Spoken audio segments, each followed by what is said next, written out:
Daphne will now be joined by Lisa Sasaki, Interim Director of the Smithsonian American Women's History Museum, and Edward Tepporn, Executive Director of the Angel Island Immigration Station Foundation, for a conversation on aging and equity moderated by Andrew Plumley, AAM's Senior Director of Equity and Culture. This is a live panel. Please submit any questions you have for panelists using the Q&A button at the bottom of your Zoom screen.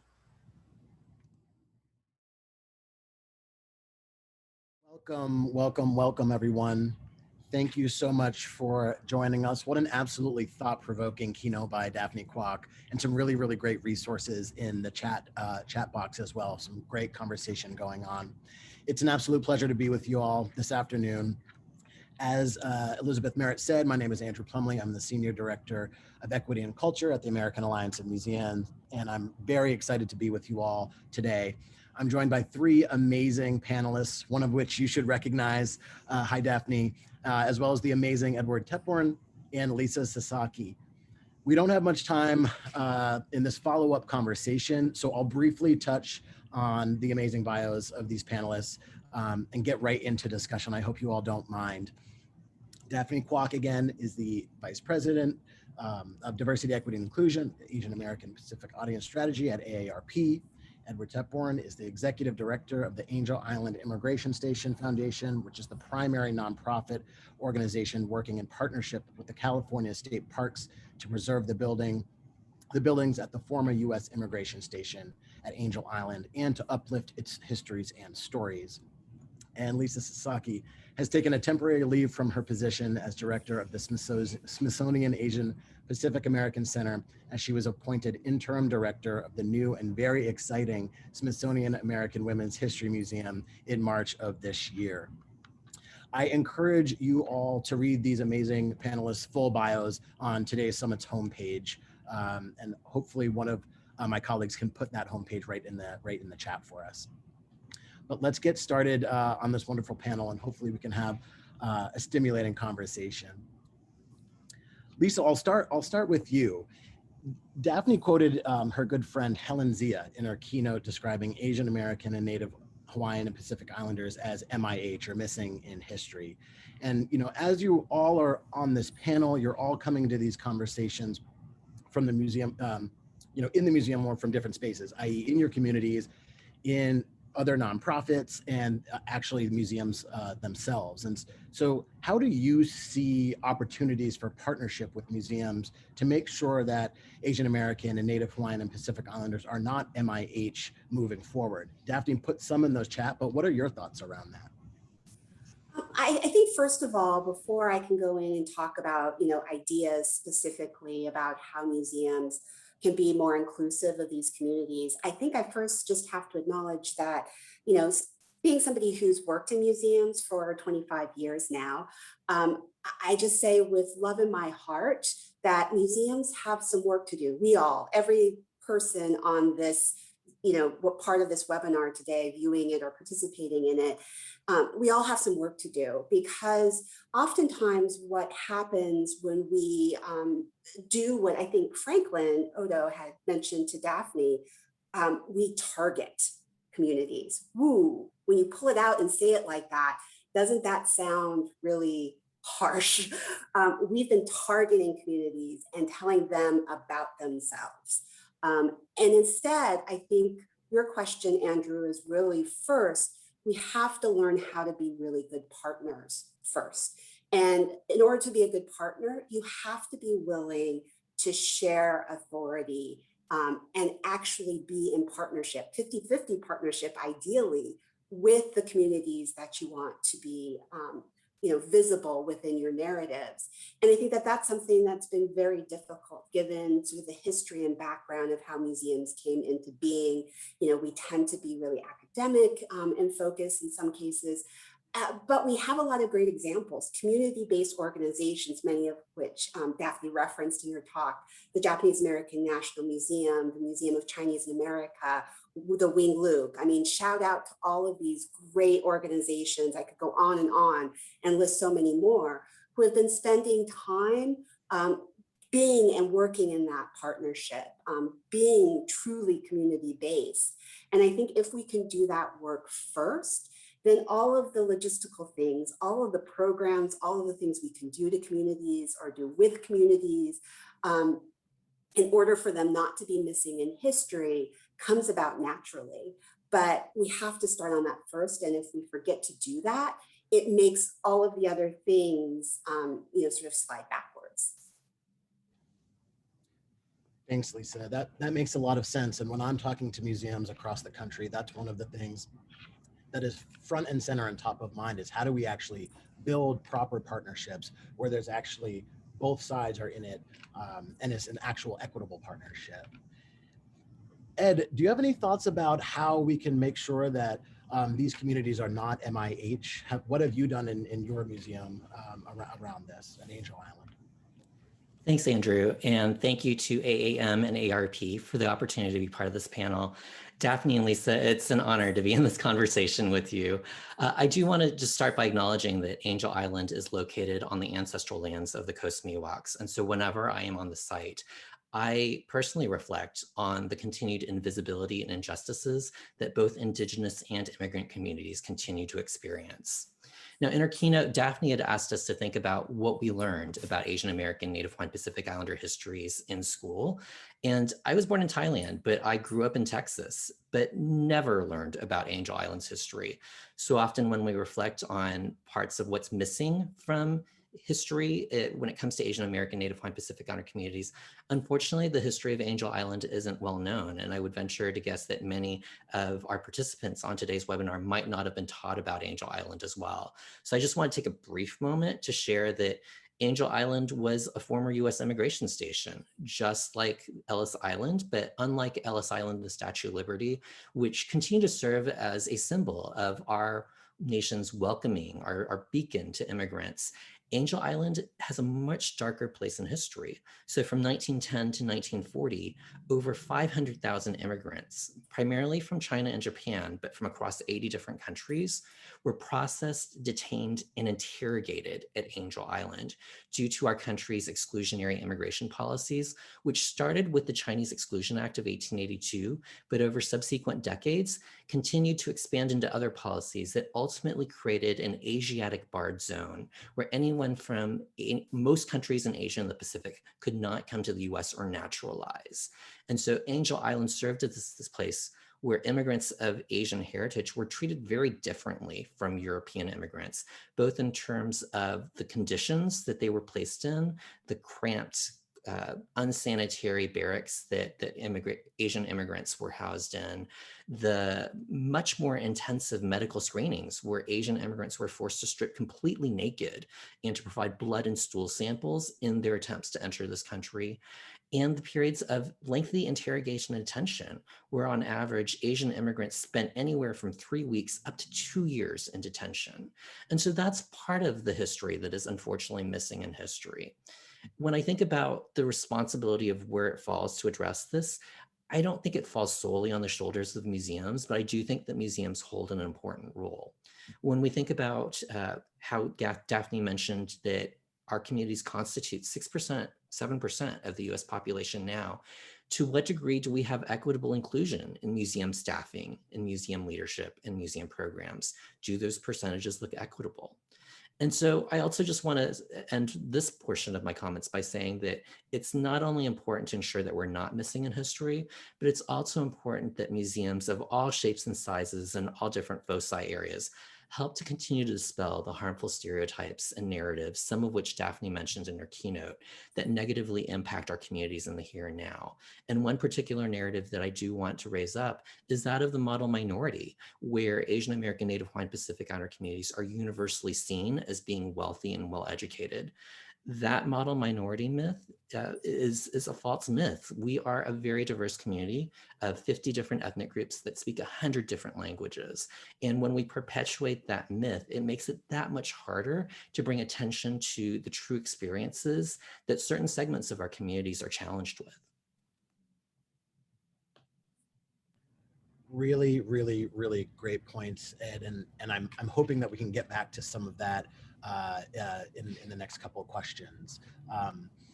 One thing that I've been thinking about is, through these times of the pandemic and really around quarantine, it just brought front and center to us how isolated many of our elders were, because we couldn't go outside, because many aren't attached to social media during quarantine times. And when thinking about the inequity that was laid bare for us all to see, how can museums and the ecosystems that support museums do a better job of galvanizing around the intersections of the AAPI community and our elders, and how we kind of collaborate with each other, with folks on this panel and participants, in lifting up the histories and the current realities and the future as well, as we're all kind of intertwined in this work.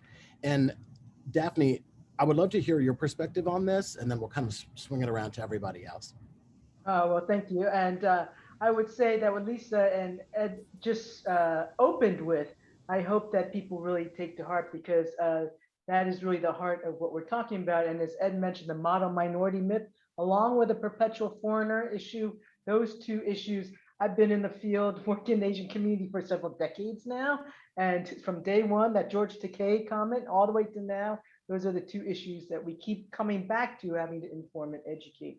Where we, how can we bring together the AAPI community, the elders, and the museum community? I think now, especially as we try to be inclusive, that partnership that Lisa talks about, that 50-50 partnership, now would be a great opportunity to really reach out into the AAPI community, to really try to engage our elders, really to be able to tell the story, because as we know that through education, awareness, raising history, we can really hopefully break down barriers and between the different groups.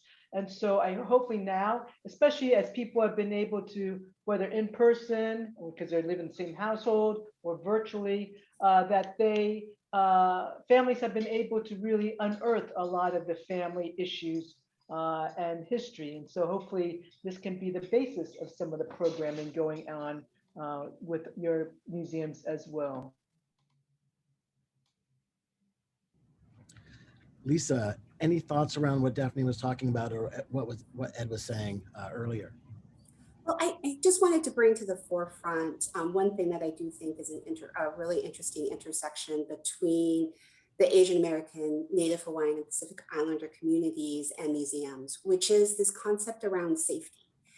So just to take a moment, I think we've all read or seen online headlines about what was happening over the last 2 years. And it's been something that, I've been watching very carefully, but I think we often don't realize sort of the personal impact of this. So for just a moment, I just want to recognize all of the people who are out there who are actually afraid to walk outside, afraid to get on a subway, afraid to simply go on a walk around their neighborhood because they were being attacked viciously to the point of death, to the point of having to fight back to be able to feel safe when you walked around. That's something I think that as Americans, we hope nobody ever has to feel. But because all of those things that Daphne and Ed have already mentioned about being the perpetual foreigner, being the model minority, and yet at moments like this, being the eternal scapegoat for something that you had absolutely no control over, but simply because that there was a virus and because you looked the way that you did. And I think that this is really important for us to remember as we as museum professionals think about what we're trying to do within our organizations. We're trying to create safe spaces for people. And I know oftentimes in moments of crises, museums have stepped forward, whether they became places where community members could go to have AC during a heat wave or brownouts, or places where that they could go to feel comfortable and to see themselves. And I'm just going to ask everybody now to sort of take a moment and think about how can you provide a sense of safety for communities who are really traumatized in this moment? Who can we talk to what do we need to learn in order that we can truly be those safe spaces for these community members? Because it is very real. It's very visceral. And I will say, you know, I've had friends, I myself have had that feeling of, do I go out? If I'm wearing a mask, will people assume that I'm infected? You know, am I going to be looked at differently when I'm in spaces? And as a fourth generation Japanese American, that's something that I had hoped I would never have to experience, and I did. So I just wanted to sort of give everybody that feeling, because we can talk about the fact and figures, but the reality is, and I think this is what all of us know in our hearts of hearts, is we serve people as museums, and we have a group of people right now that are really scared. Lisa, I really appreciate you naming that. And I want to go a little bit off script here and have a conversation, which we all did kind of in the run up to this panel, just around the broader context of the model minority myth and all of the stereotypes in which you're talking about, because it's really all under the umbrella of white supremacy. And so when we think about that context and how these things came to be, what I really want to ask you, and Ed, I'll start with you.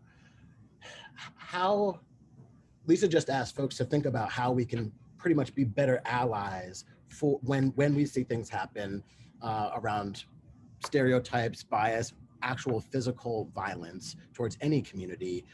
You know, as a Black man, for me, I want to know how I can be a better ally to all communities. But in this time, and Lisa, we were on a panel around stopping racism and xenophobia a year ago at the AAM annual conference, and we're still seeing the same things a year later. And so, Ed, can you just speak about the overall context for which all of this is situated, and then maybe some strategies for all of us to better partner to come together to fight racism, to fight xenophobia generally? Thanks for that question, Andrew, and 100% agree with what Lisa said, the importance of creating safety.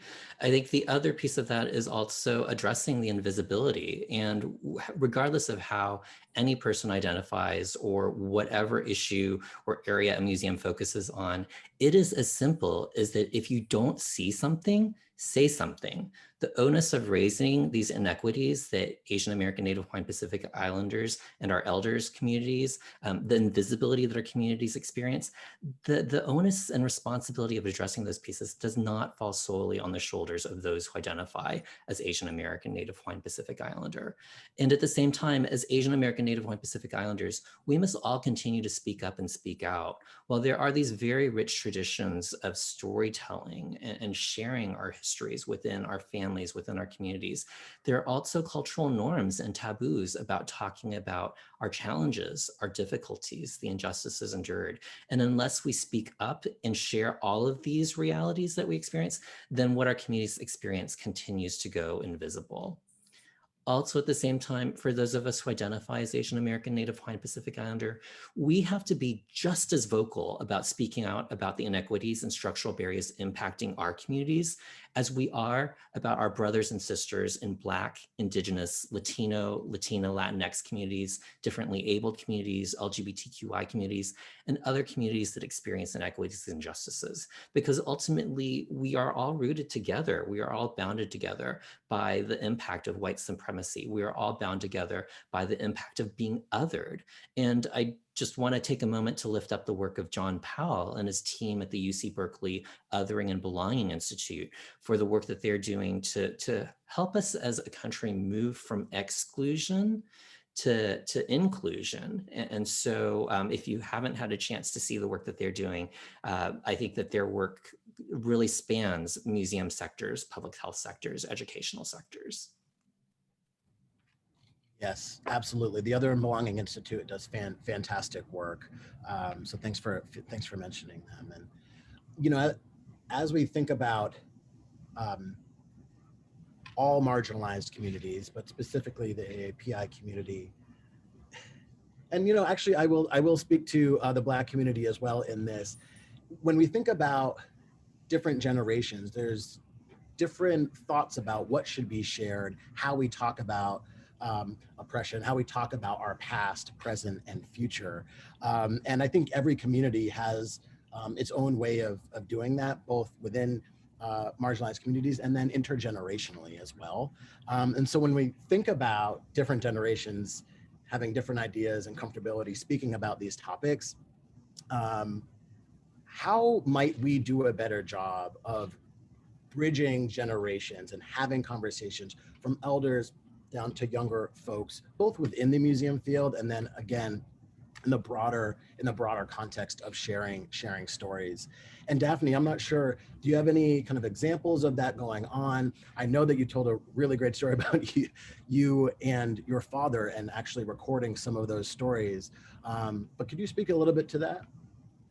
I think in the AAPI community, there's been a lot of trying to capture those stories. But I think, what would be really important now, as we talked about the younger generation too, is that, how can we get, let's say, African American youth to interview the Japanese American community? How can we get the Hispanic American community to interview the Chinese American community? One of the things I'll just throw out there, but can be also used in the museum world too, is when I was leading OCA, the organization Chinese American Civil Rights Organization. Of course, we had summer internships. We're based in DC. We're part of the Leadership Conference on Civil Rights. So I was placing interns, Asian American interns, college students in the NAACP Washington, DC lobbying office. What a tremendous opportunity. I was so jealous. I wish I could have been one of those interns to work there with the tremendous work that the NAACP is doing. But so I think more of those cross-sectional opportunities would be great. So I would challenge everybody to take interns or take, this next round from another community. Thank you, Daphne. Lisa, thoughts on that? I just wanted to share some work that the Smithsonian Asian Pacific American Center has been doing, because I think it's an interesting model. So I'm just sharing the link right now in the chat with everybody. But the curator of Hawaii and the Pacific, Kaleva Correa, has been leading Our Stories, which is a digital storytelling initiative for the center in Hawaii and across the Pacific, really with this idea of leveraging the idea of talk story, but also modern technology. Today, just even within our hands, I'm going to show my iPhone there. We have so much more capacity, and like what Daphne did, recording her father during her walks. But what we don't realize is that we now have a generation that can put together a TikTok video that goes viral to millions of people just on their phone.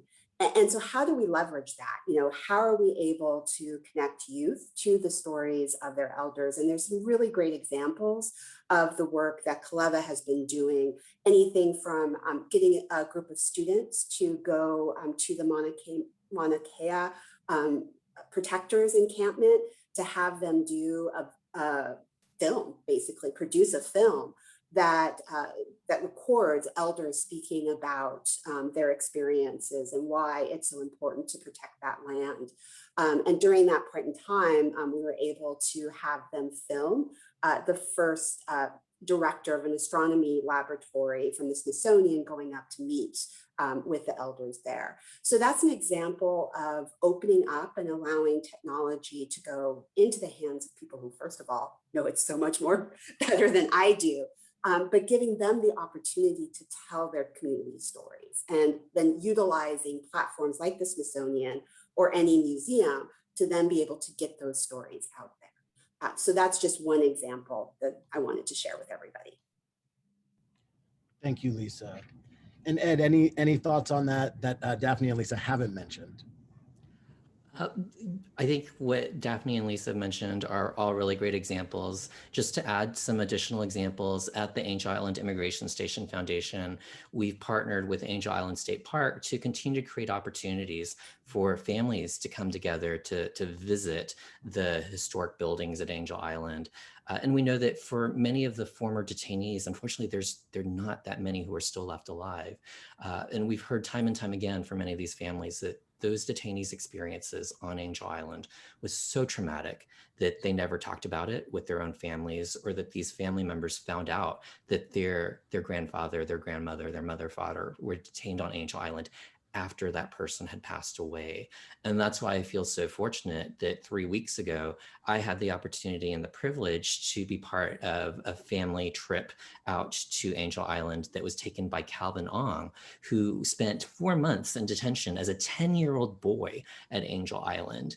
And 3 weeks ago, had the privilege of accompanying his family out. And there's this very iconic photo that we placed on our social media that shows Calvin now as a 90-something-year-old sitting on the stairwell where he sat as a 10-year-old boy, along with his 3 grandchildren. And it's those moments of opportunity to be physically in that space or to be virtually in that space if people are not able to come out to Angel Island, to spark that dialogue, to remember that history, and to think about how we are unfortunately in so many ways repeating history, from the unjust immigration policies to the family detention and separation to the children detention that happened at Angel Island that is happening now along our southern border. I also just wanted to quickly lift up the work that the Japanese American National Museum is doing with their Queer Nikkei Stories project, as well as the Dragon Fruit Project by Asian Pacific Islander Equality Northern California. And both of those projects are trying to spark dialogue and to use interviews to spark generational conversations so that the queer youth of today have the opportunity to learn and also teach our queer elders. Thank you so much, Ed and panelists, for this fantastic conversation. I'm going to shift us over. We have one question in the Q&A box, and we do have a couple more minutes. So I want to get to as many questions as we can.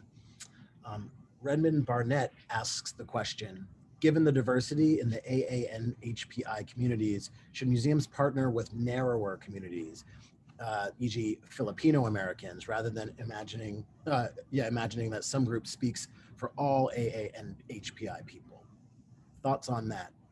I'll open it up for anyone. I'll kick it off first. And I guess first I'll say hi, Redmond. It's good to have you here. I can't see you, but it's good to have you here. That's a really good question. And I think one of the things that you recognize, which I hope everybody will, is that we are not monolithic, right? As Ed pointed out, over 50 communities, over 100 different languages spoken. So to imagine that there is a singular monolithic community, singular, is not actually accurate and can be really detrimental.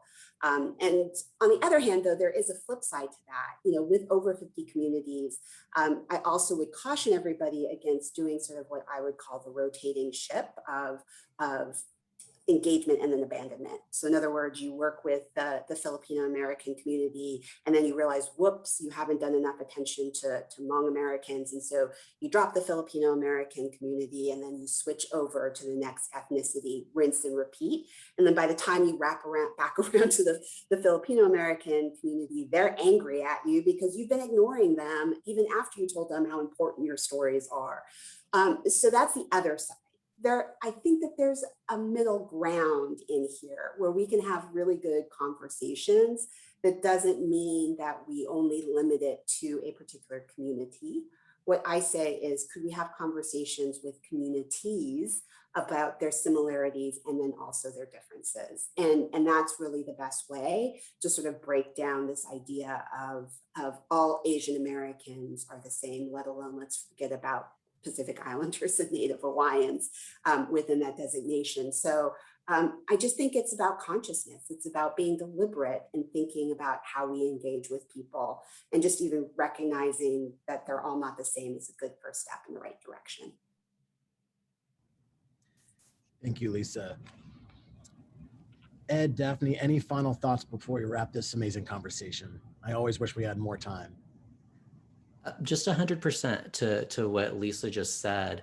And that as we think about these opportunities to bring people together, one of the pieces that I did want to draw attention to was the American Journal of Public Health did a study, or published a study about 2 years ago, that talked about how we can combat anti-ageism.